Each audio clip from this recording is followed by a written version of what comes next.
Hello, Namaste, Sastyakar, Vanakkam, and very good morning to one and all, and welcome back to our channel that is A Square Classes. Today we are going to move on towards a very beautiful concept of class 12th chapter biodiversity and conservation. We have seen till yet, मैंने आपको biodiversity and conservation के previous lecture में काफी कुछ beautiful concept पढ़ाया था, but मैं आपको याद दिला दूं, मैंने आपको प्रीवियस क्लास में रिवेट पॉपेट हाइपोथेसिस पढ़ाया था. क्लियर? फिर हमने बात की थी कि what are those extinctions, how do extinctions occur, different types of extinctions मैंने आपको पढ़ाए थे बेटा जी. आप लोग कहोगे यस मैम पढ़ाए थे. We have cleared those beautiful concept. आज की क्लास में मैं आपको पढ़ाने वाली हूं लॉस ऑफ बायोडाइवर्सिटी और loss of those conserve species कैसे हो रहे हैं, और जो लॉस हो रहा है इसका मैंने इंट्रोडक्शन आपको प्रीवियस क्लास में दिया था. आप लोग कहोगे यस मैम दिया था. तो जब इंट्रोडक्शन हो गया था बेटा जी, then we come to the conclusion that how this biodiversity is going to lose, और व्हाट आर द कॉजेस, जो बेसिक कॉज क्या है जो ये बायोडाइवर्सिटी बेटा लूज हो रही है. Accepted?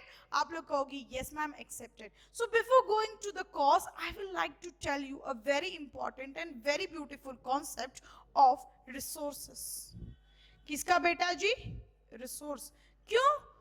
And of the day everything comes from where? Some resource. याद करिए आप लोग, जब मैंने आपको carbon cycle, phosphorus cycle, nitrogen cycle पढ़ाया था, तब मैंने बेटा आपको क्लियरली ये चीज क्लासिफाई करी थी कि हर चीज का कुछ ना कुछ क्या होता है बेटा?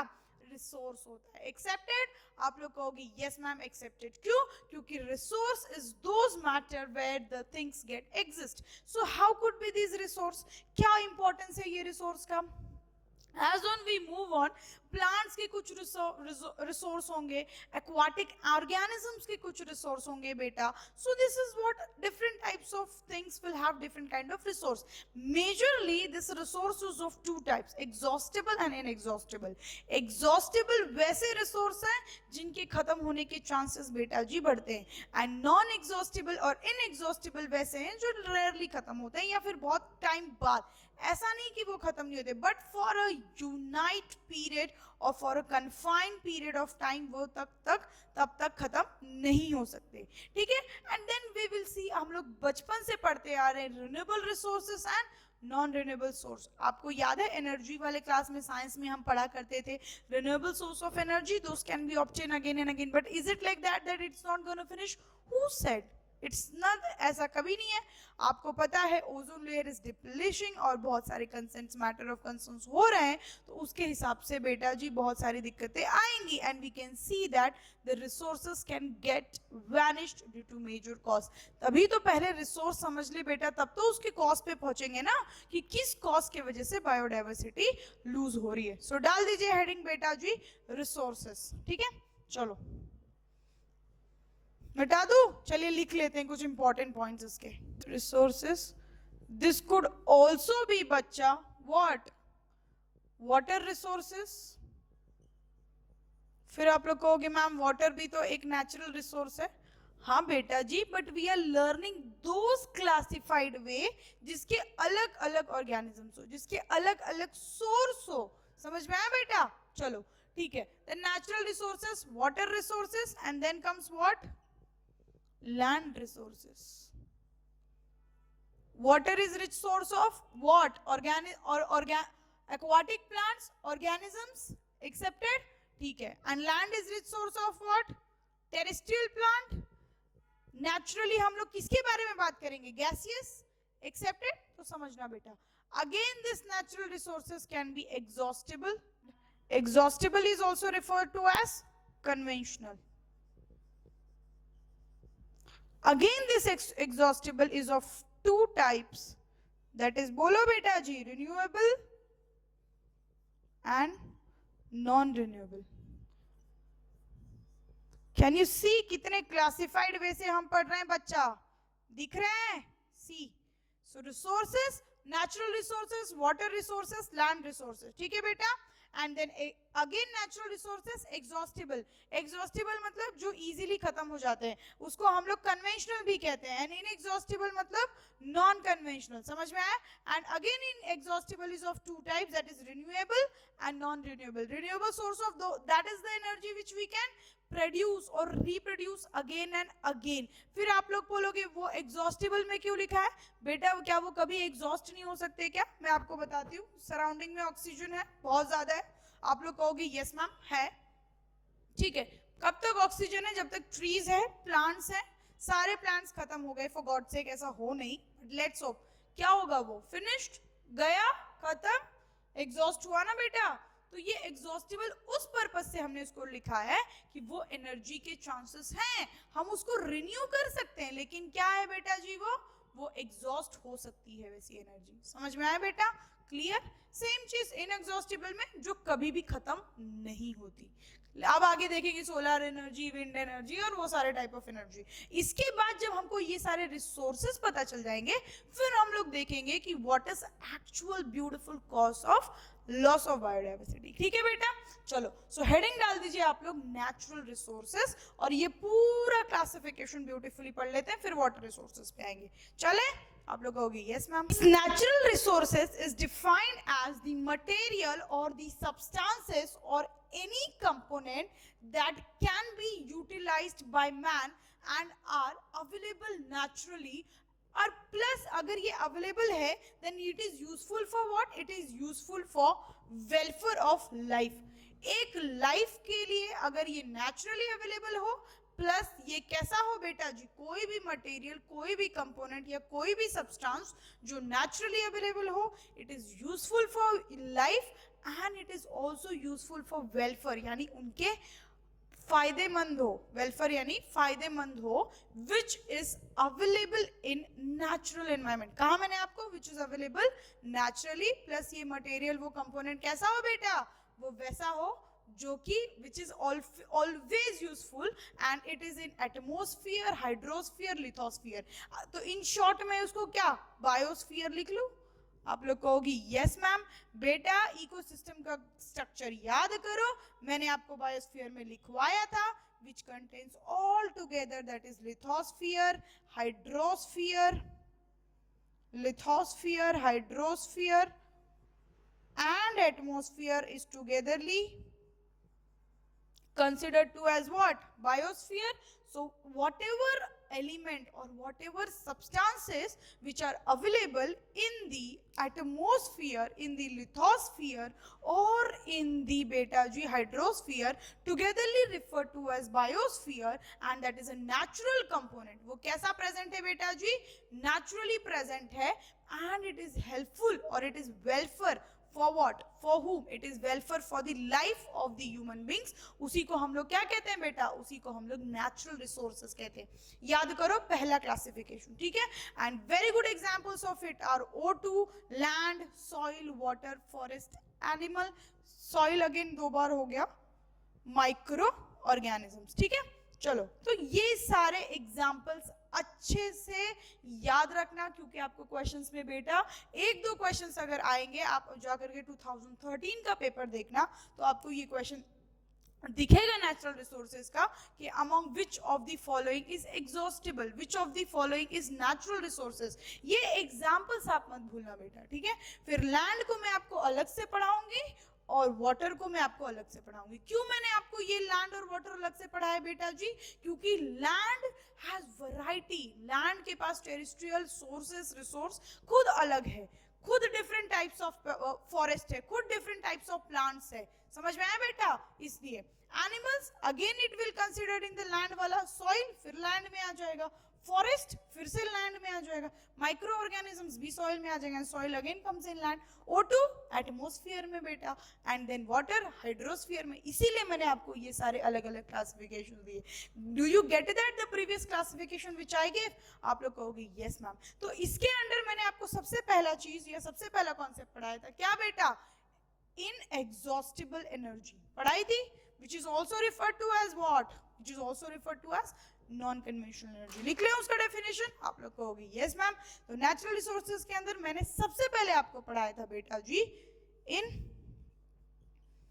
exhaustible. Resources which are available, the resources which are available in unlimited form, जिसका कोई लिमिट नहीं होता, in unlimited form, and बच्चा quantity of it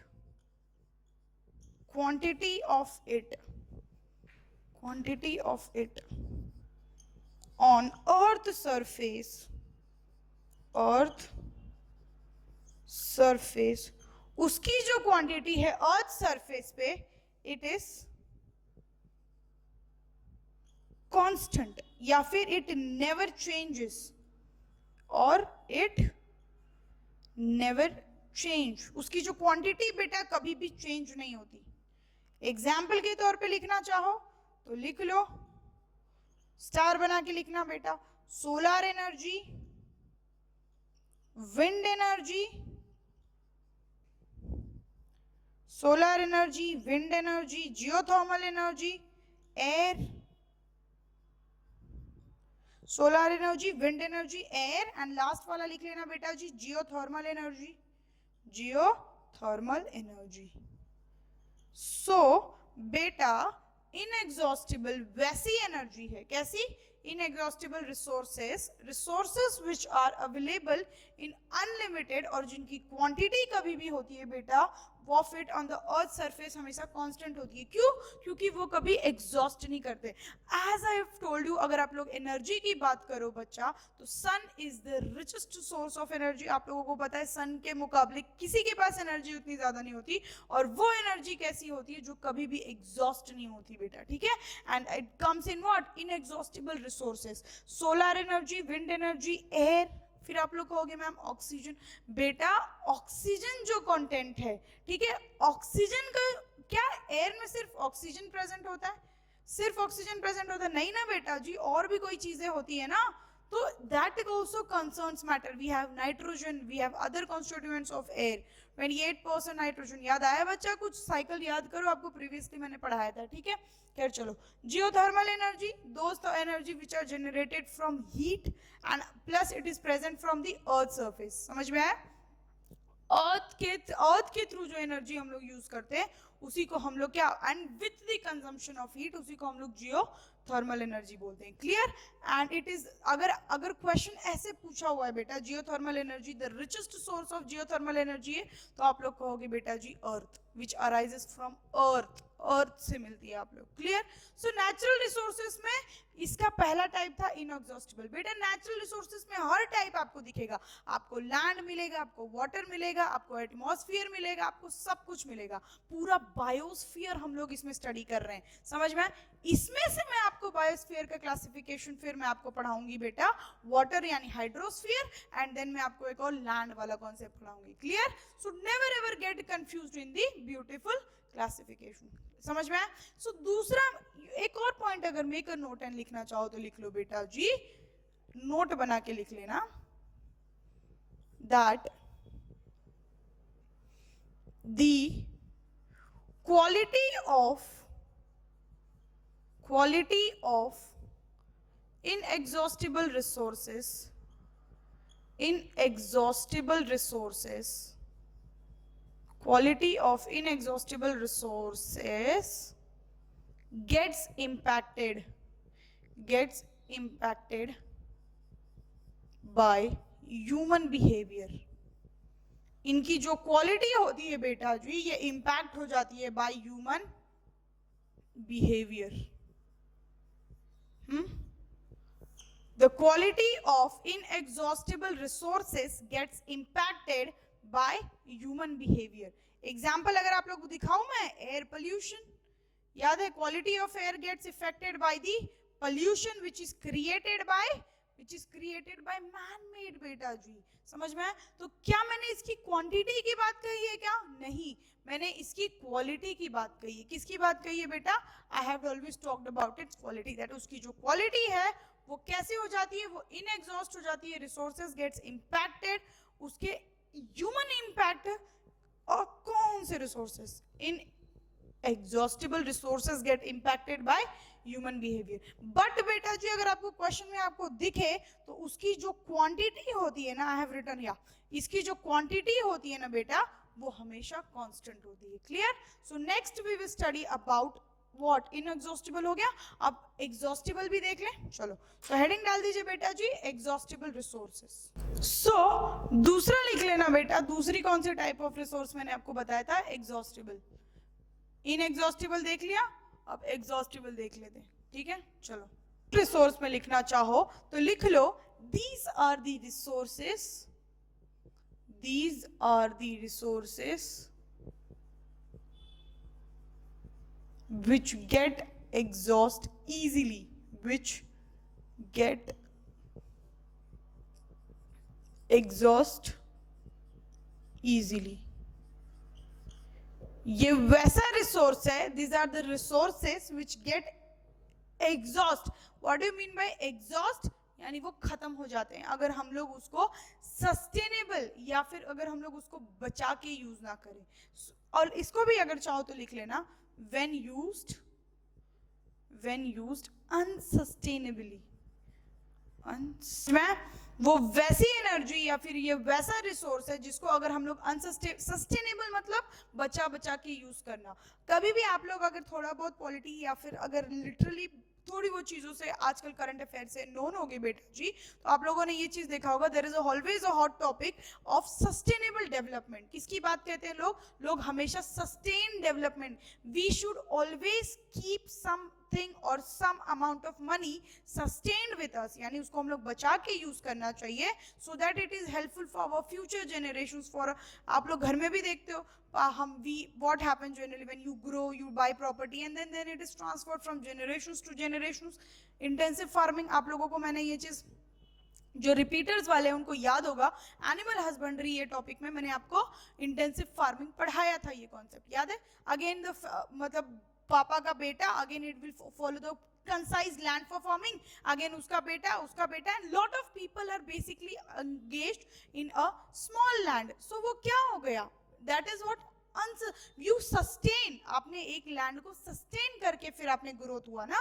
so when अगर आप लोग बचा के नहीं यूज करोगे बेटा जी वैसे रिसोर्सेज को तो वो खत्म हो जाएंगे और उसी का मतलब होता है अनसस्टेनेबल. समझ में आया? ठीक है. इसके मैंने आपको 2 टाइप्स बताए थे और इससे पहले लिख लो बेटा जी एग्जॉस्टिबल एनर्जी और exhaustible resources also referred to as conventional. याद आया? क्वेश्चन पूछा हुआ है बेटा, भूलना नहीं है. ठीक है, चलो. सो दिस इज अगेन, इसके 2 टाइप्स होते हैं. कौन कौन से आप लोगों को पता होगा? Renewable and non renewable resources. Renewable and non renewable resources.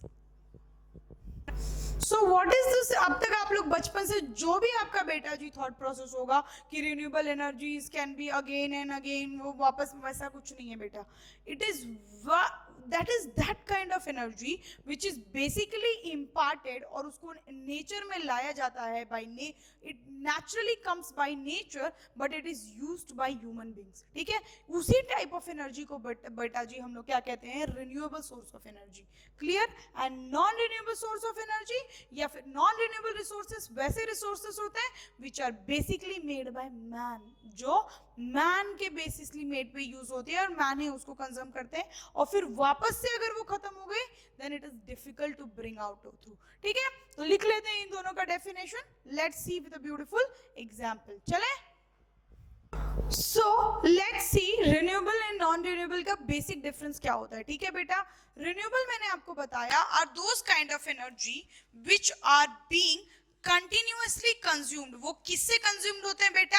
Man से. मैंने आपको बताया, आप लोग कहोगे yes ma'am, but it is replaced by nature, but it is renewed और कंटिन्यूअसली रिप्लेस्ड बाय नेचर. तो इसको यूज कौन करता है बेटा जी? It is used by man. और इसको रिप्लेस कौन करता है? इसको रिप्लेस नेचर करता है.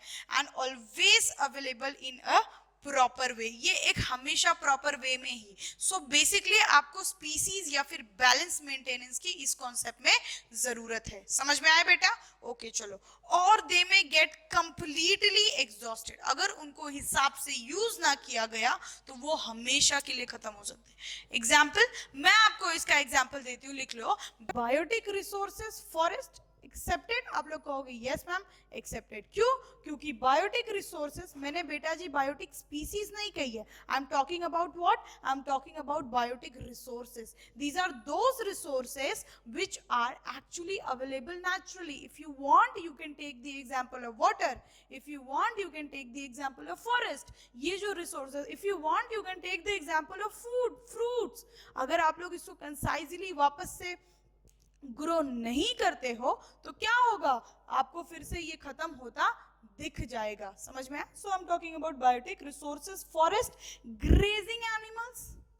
क्या बेटा जी?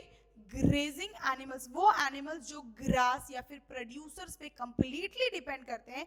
Like if you want you can take the examples of goat, if you want you can take the examples of cows, if you want you can take the examples of buffaloes. These are very famous examples of grazing animals. ये animals, इनको you know what, there was a concept that government of India has banned slaughter houses, जहां पे गाय को kill किया जाता था, that is have been prohibited. Why it is prohibited?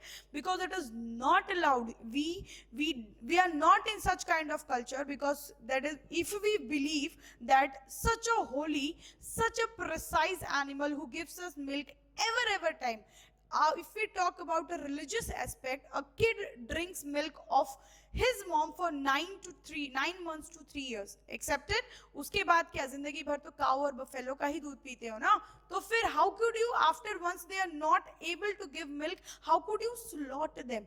Obviously this is a religious prestige taken by government of India.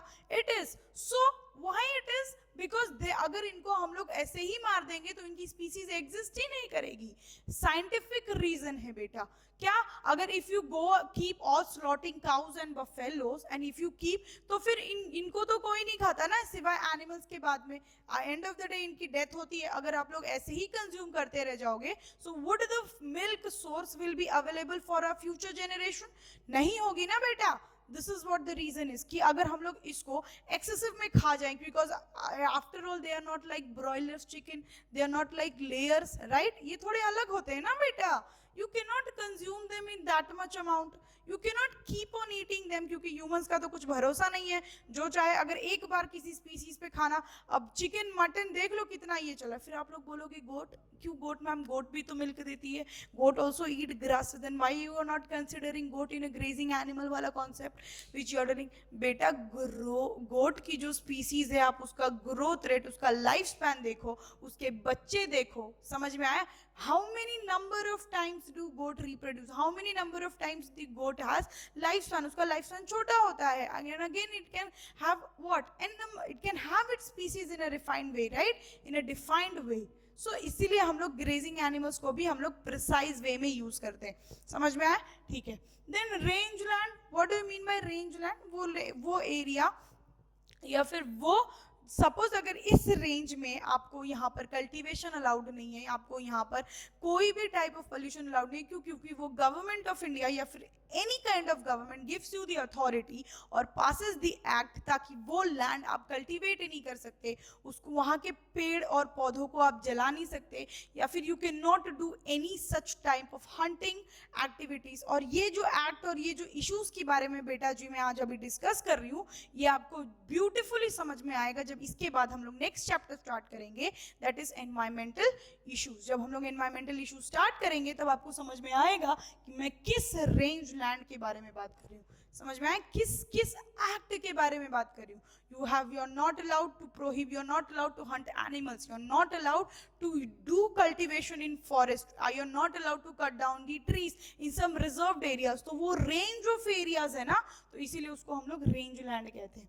then wildlife, अगर आप लोग like tiger hunting वाला act जो बहुत famous हुआ था, again government came in the existence and stopped the human activity, which was leading to the endangered species के जिसका प्रोडक्शन ज्यादा हो रहा था, जिसमें से स्पीसीज का खात्मा बहुत जल्दी हो रहा था. You know, black bedbug which was basically found in the beautiful desert of Rajasthan have become one of the extinct species, or becoming as one of the more prone extinct species in today's world. Why?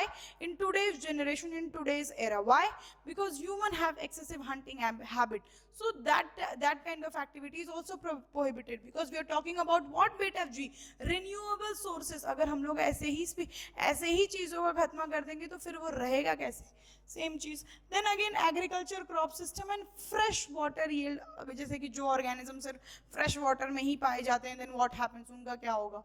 So that kind of reasons. And again soil and etc. These are the basic examples of renewable sources of energy. Then now next move on towards a very beautiful concept of non-renewable sources of energy. What is this non-renewable sources of energy? They are not renewable after use. एक बार उनका खत्म हो गया तो उनको वापस से life में यूज नहीं कर सकते. समझ में आया बेटा? This is what I meant it. ये जो रिसोर्स है ये अवेलेबल है, इनको नेचर तो बना देगा. हाँ ठीक है, अगर हम इनको बहुत ज्यादा कर देंगे स्लॉटर हाउस तो इनको नेचर बना देगा. क्यों? क्योंकि ग्रेजिंग एनिमल्स अगर हम बहुत ज्यादा किल भी कर लिए तो उनकी लाइफ स्पैन फिक्स्ड है, वो वापस से ग्रो कर लेंगे. रेंज लैंड अगर हम लोग वहां पे किल नहीं कर रहे तो वो प्रोड्यूस्ड है, वो मेंटेन्ड है. ठीक है बेटा. वाइल्ड लाइफ, टाइगर को हंटिंग हमने रोक दिया, टाइगर किलिंग हमने स्टॉप कर दिया, एक्ट बना दिया, रुक गया, अगेन रिन्यू हो गया, नेचर ने फिर से उसको रिन्यू कर दिया. How? Through reproduction. Okay. Agriculture, crop system अगर एक बार खत्म हो गया इस जगह, वापस से ग्रो हो जाएगा. क्यों? क्योंकि हमने अपनी एक्टिविटी रोक ली. We have shown what? We have shown sustainable development. हमने इसको यूज किया लेकिन सस्टेनेबल फिर से आने के इसके चांसेस हैं. ग्रेजिंग एनिमल्स लाइक मटन खाते हैं ना रोज बेटा हम लोग, लेकिन अगर हम लोग एक्सेसिव मटन की प्रोडक्टिविटी, रिप्रोडक्शन रेट ज्यादा है, ज्यादा स्पीसीज मिलेंगे. Chicken, broilers. देन काउ और गोट्स के केस में मैंने आपको एक्सेप्शन दिया था, because cow and goats don't have different types of species. समझ में आया बेटा? सो ये वो biotic resources, forest, grazing animals, range, ये सारे कैसे एग्जांपल्स हैं जो रिन्यू हो सकते हैं. बट कब? जब हम अपनी एक्टिविटी सस्टेन करें. और इनके रिलेटेड मैंने आपको एक एक एक्ट बताया, और वो एक्ट मैंने अभी आपको स्पेसिफाई नहीं किया, वो हम एनवायरमेंटल एंड इश्यूज में देखेंगे. ठीक है? तो वैसे टाइप फिर नॉन रिन्यूएबल में बढ़े. नॉन रिन्यूएबल वो जो कभी भी रिन्यू नहीं हो सकते. Example petrol, fuels, fossil fuel. बेटा सदियों लग जाते हैं फॉसिल फॉर्मेशन के लिए. अगर इतने इजीली वो रिन्यू हो जाए, then it will be available for an number of people. मैं बहुत लोगों के लिए अवेलेबल हो, तब तो फर्क ही नहीं है कि government 90 rupees per litre petrol देती है, because it has some content, right? उसकी कुछ ना कुछ वैल्यू होती है, and it is not easy to get it. It is not easy. So ये वैसी एनर्जी है, they are not renewable after use and they are not replaced by nature. यहाँ पे नेचर रिप्लेस कर रहा था बेटा जी, बट कब? नेचर भी तभी तक साथ देता है जब हम अपनी एक्टिविटी सस्टेन, हम अपनी एक्टिविटी को बचा के चलें. और यही चीज मैंने इसके रिलेटेड आपको समझाई ना. यहाँ पे नेचर रिप्लेस करता ही नहीं है. ठीक है? And can not be regained. इसीलिए उसको बचा के चलना ही हमारी भलाई है. क्लियर? ये हम बचा के चलेंगे, वो वापस से आ जाएगी, बट ये वापस से नहीं आएगी. इसको हमें कंजर्व्ड वे में ही लेके चलना है, which is what? Non renewable resources. Clear? Okay. And इसका वेरी गुड एग्जांपल है fossil fuels, natural gas, nuclear energy, biotic species, and आप लोग लिखना चाहो तो लिख लो minerals. These are very good example, and coal and petroleum. बेटा ये याद रखना, ये पूछा हुआ क्वेश्चंस है. What are the resources or examples of non-renewable sources? समझ में आया? इसलिए मैंने आपको एग्जांपल्स काफी अच्छे से लिखवाए. अगर आपको कोई फॉरेस्ट दे दे क्वेश्चन में, घबराना नहीं है, वो renewable sources of energy. Clear? This is what which nature will replace it again. तो ये सारी चीजें आपको क्वेश्चंस में दिखेंगी. तो आप रेंज लैंड में अगर हंटिंग प्रोहिबिट कर दिया तो वो वापस ग्रो हो जाएंगे. समझ में आए? तो इसलिए इसको बचा के चल, हमें बचाना तो है, बट रिप्लेस कौन करेगा? नेचर. समझ में आए? क्योंकि बेटा जी एंड ऑफ द डे हम हेडिंग में ही पढ़ रहे हैं एग्जॉस्टिबल रिसोर्स. ऐसा है क्या कि ये एनर्जी कभी एग्जॉस्ट नहीं होती है. ये भी एनर्जी एग्जॉस्ट होती है, और ये, बट कब? उसको वापस नेचर दे देगा, but end of the day we have to show sustainable development. Clear? समझ में आया? नेक्स्ट हेडिंग डालिए बच्चा लोग, आप लोग वाटर रिसोर्सेस या फिर हाइड्रोस्फेरिक रिसोर्सेस पढ़ ले। चलो मिटा देती हूँ और लिखिए वाटर रिसोर्सेस के बारे में। So the next resource which we are moving on towards, the next one is what? Hydrosphere, or which is also referred to as beta G, water resources. You know, earth का total 71% of the earth consider water. इतना तो आपको पता ही होगा, लिख लेना। 71% of the earth which usually contains what beta? It contains water. But the total volume of water in hydrosphere, the hydrosphere is those rich resource where actually all kind of water exist. तो वो कितना है बेटा जी? It is 1.4 billion cubic kilometer. Unit highlight कर लेना बेटा, kilometre के cube के हिसाब से वॉल्यूम बोला है, ठीक है। 1.4 बिलियन किलोमीटर क्यूब या फिर cubic kilometre water is actually present, which constitutes of 97.5% is the, out of विच ये जो 71% of water which is covered by hydrosphere, this consists of, out of this 1.4 billion meter cube, 97.5% is oceanic water, and उसका human से कोई ताल्लुकात नहीं होता, उसका human के सुटेबल ही नहीं होता, it is not or it is unsuitable for human use. Why it is unsuitable? Because this oceanic water is beta salty, and human beings always requires fresh water for their survival. Got it? And only out of this, after 97.5%, 2.5% is available as fresh water. जो हम लोगों को useful water होता है, it is only available in 2.5%. Recently it is advanced data, okay? Always follow the advanced data, okay? And about out of this 2.5%, 1.95% is stored in ice caps or polar ice और या फिर glaciers, यानी मैंने आपको poles बताए थे जहां पे आइस होता है, याद आया? कुछ इकोलॉजी इकोसिस्टम याद करो। Out of this 1.97% is stored in ice caps और फिर या तो ग्लेशियर्स, and 0.5% बेटा which is used for human beings, and that is what? Ground water.